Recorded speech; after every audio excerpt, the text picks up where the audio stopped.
Hello, welcome to Relation Tales. Today we're going to have some more stories from Reddit. But before we start, it would be so much appreciated if you would subscribe to my channel, like the video if you enjoy it, and maybe leave a comment down below. These simple clicks would mean a lot to the future of this channel and really reward the effort that I put in every day. And now, without further ado, let's go. Here is my story. I caught my wife cheating a second time. I was married to my wife, Betty, for 6 years. I travel for work several times a year for training and support. I never had any reason to suspect her of cheating until last year. Then, I started seeing signs like her being out more, buying new clothes, and being overly protective of her phone. When I would ask her questions, she would give me vague and evasive answers. Also, our sex life wasn't as good as it used to be. I had a couple of conversations with her, and she assured me we were fine and that she was just focusing on improving herself. Still not satisfied, I cloned her iPhone to my iPad, and I was able to read her texts and emails, including a bunch she had tried to delete. It was so much worse than I thought. She was talking with several guys and had slept with most of them. I took screenshots of everything, including pictures they had traded. She was meeting them at our house when I was out of town on business. I spent a whole day at work just rereading everything and trying to make sense of it. I had another trip planned that month, and all I could think about was what was going to happen while I was gone. The next day, I made a plan to confront her, but I wanted more evidence so she couldn't deny it and say I was delusional. So, I rigged up 2 IP cameras, one in the living room and another in our bedroom, and hooked them to my NAS box. When I got back from my trip, I had more than I bargained for. She had 2 different guys over while I was gone, and what really floored me was seeing her enjoying acts with them that she never would do with me. I did a deep dive and found out all the personal info on the guy she was talking to. Both of the guys on the video are married. One is even a deacon at our church. I had another trip a week later, and got more videos with a third guy. I was home for about 3 weeks straight and kept a close watch on her, volunteering to go on errands with her and such. Then I told her I had to go to Phoenix on short notice, but would only be gone 2 to 3 nights. Sure enough, she set up a date while I was gone. So, I faked a trip to the airport and checked into a local hotel with the plan of showing up at the house 20 minutes before her date was supposed to show up. I got to the house and let myself in and found her getting ready. She was shocked to say the least. I showed her the videos and said I knew everything and we were done. She pleaded with me to stay and work things out. She promised to change and said how ashamed she was. I told her she would have to cut all contact with the guys she had hooked up with, and if anything like this ever happened again, I would be out the door. I said she needed to make a list of who she slept with and when. If she wasn't completely honest, I would know, and we were done. We also had to go to couples counseling to get to the root of why she cheated. In the meantime, I contacted her 3 affair partners in person and showed each of them a short video clip featuring them. I said they needed to block all contact with my wife, even so much as a text or call. I would find out and send those clips and text messages to their families, friends, and co-workers. We did the therapy, and things were better for almost a year. One thing I never told her was how I found out and that I could still read her texts and emails. Trust but verify. She started a conversation with a guy, trading nudes and sexting, falling back into her old habits. I set up another fake trip, and she set up another date at our house. This time, I waited down the street in a rental car and watched the guy walk into my house. I walked in on him in the bedroom with my cell phone recording.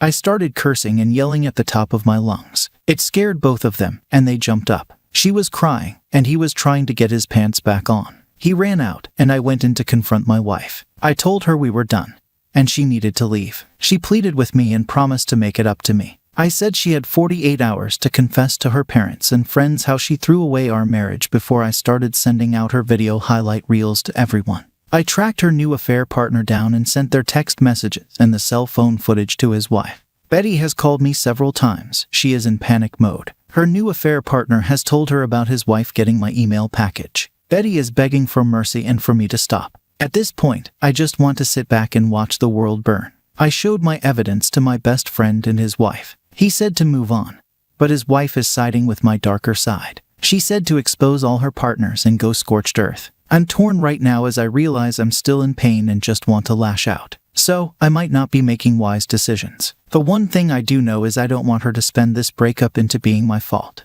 On Tuesday morning, I got a call at work from Betty, and she is in shock. She just got served the divorce papers. Kudos to my lawyer for expediting that. She says she understands but wants to talk things out. I have spent the last couple of days in a hotel, but I told her we could talk when I came home. She said it felt like her life was coming apart at the seams. She got a call from our pastor's wife saying it would be best if she resigned from the committee she was on at our church. 3 out of 4 of her affair partners have contacted her about having their lives blown up. 2 are confused because they followed my suggestions. They cut all contact with her in exchange for my silence. Her best friend called her crying because she and her husband were fighting after I talked to them the other night. I asked if she had told her family or any of our friends yet, and she said just a few. I said I would be reaching out to them soon to let them know if she hadn't. She swears she still loves me and wants to stay with me. I told her I should have left her when I found out she cheated the first time. I told her I had copies and read every email and text she had sent or received for the last 3 years, along with her Snapchat, so I knew everything.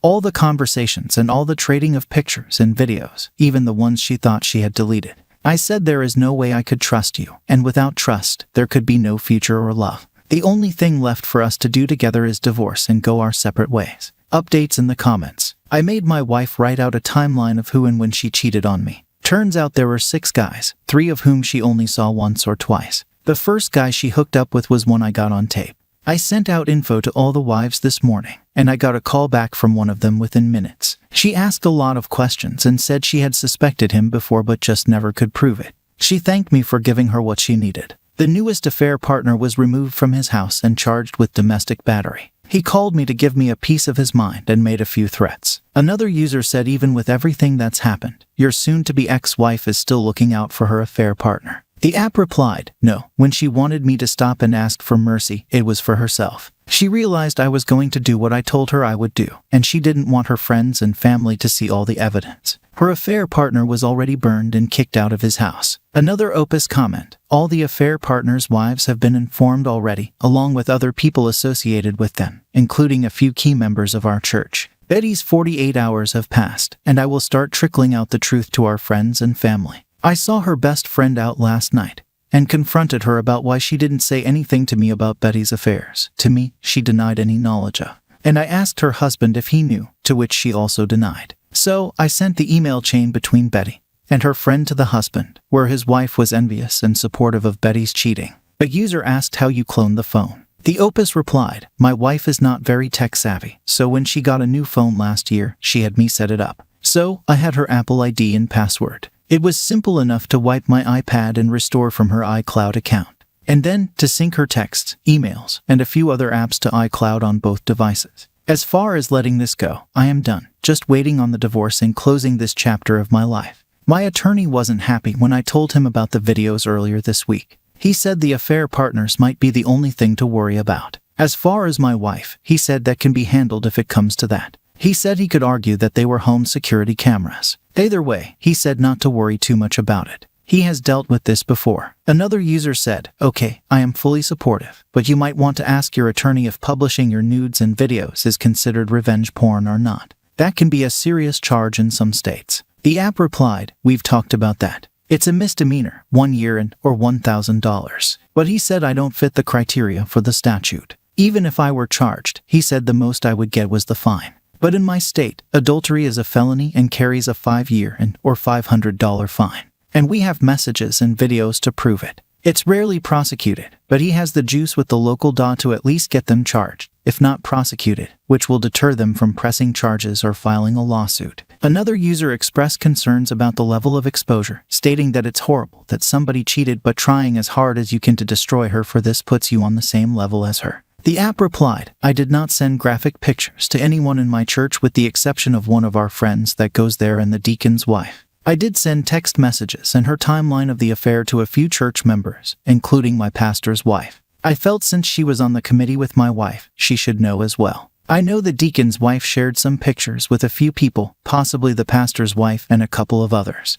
But that is still my church. True, I have no desire to waste any more of my life with my future ex-wife. She destroyed my life not once but twice and lied to my face for at least 2 years. All I did was shine a bright light on her infidelity. I made nothing up nor exaggerated any fact. The only one guilty of destroying her life is her. I wasn't going to let her spin our divorce as something that was my fault. In answer to another user, the app stated the opposite. There used to be a time in the world when marriage vows meant something, and married couples were faithful to each other. Making everything public means controlling the narrative about the reasons for the divorce and keeping my wife from spinning it into me being the bad guy. Here, there was a time when I did love her, but the pain she inflicted negated that feeling. I didn't make up or exaggerate any of the details I spread. So, if she is humiliated by everyone knowing the decisions she made, maybe she should have made better decisions. As far as telling the other people who were cheated on, they deserve to know the truth, and that their health could be at risk or that their partner was sleeping with an adulteress. So, I am dealing with my house as I see fit, and I am informing those parties that I want to know the truth. I never sent the info I have to any minor, nor are there any kids involved in this debacle. She is the one that threw away the last 6 years of our life and hurt me not once but twice. So, why should she get to walk away from this without sharing some of the pain and responsibility for her actions? At the moment, this story is over. What do you think about this story? What are your tips for him? Let us know in the comments. That's the end of our episode for today. If you enjoyed these stories and want more, don't forget to hit the like button, subscribe, and activate the notification bell. Stay curious, and we'll see you in the next video. If you liked it, please support us with a like as well as subscribe to our channel. Write in the comments what you think about the story. Thank you for being here with us.